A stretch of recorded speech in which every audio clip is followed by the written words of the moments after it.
সময় থাকতে ভালোবাসার মানুষের মূল্য দিতে শিখুন। এমনও তো হতে পারে সে আজ আছে কাল নাও থাকতে পারে। আজকে আমি তোমাদের এমন একটি স্টোরি শোনাবো যেটা শুনে আমি নিজেই চোখের পানি ধরে রাখতে পারিনি। আজকে এই স্টোরিটা লিখে পাঠিয়েছে ভাইয়াটার হয়ে আমি গল্পটা আপনাদের বলে শোনাবো। তো শুরু করি। বাহির থেকে আড্ডা দিয়ে বাসায় আসলাম। এমনিতে বাবা মা গ্রামে থাকে, চাকরির জন্য আমি শহরে কোনো এক ফ্ল্যাটে থাকি। কিন্তু রাত 9টা বাজলে বাড়ির থেকে কল দিত, বক বক করতো এত রাতে বাহিরে আড্ডা দেই কেন, অথচ তখন বাজে রাত 9টা।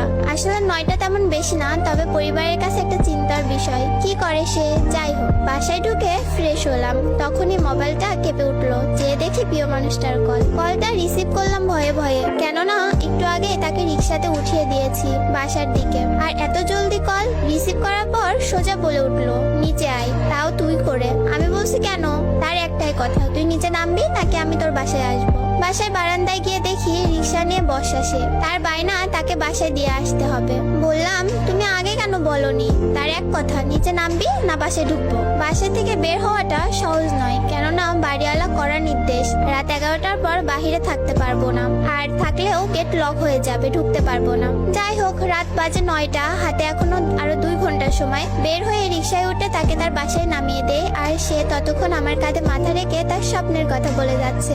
দেখতে দেখতে তার বাসার সামনে চলে আসলাম। পরের দিন কল, আজকে কি ঘুরতে বের হবা? আমি বললাম আজ অফিস আছে, তারপরের দিন যাব।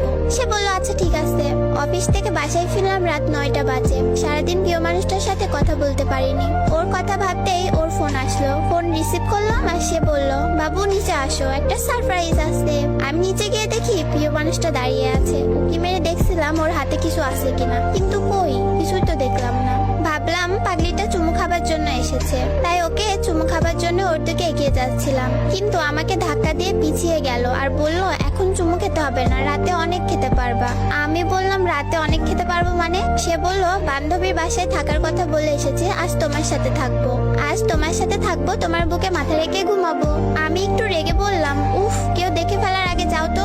সে জেদ করতে লাগলো, আমি যাব না, সারা রাত এখানে দাঁড়িয়ে থাকবো। আমি বললাম তোমার যা ইচ্ছা তুমি তাই করো। আমি আমার রুমে চলে আসলাম। কিছুক্ষণ পর জানালার ফাঁক দিয়ে তাকিয়ে দেখলাম সে এখনো দাঁড়িয়ে আছে, মুখ গোমড়া করে, আর কিছু বাজে ছেলেরা ওর দিকে এগিয়ে আসছিল। আমি নিচে গিয়ে ওর হাত ধরে টেনে নিজের রুমে নিয়ে আসলাম।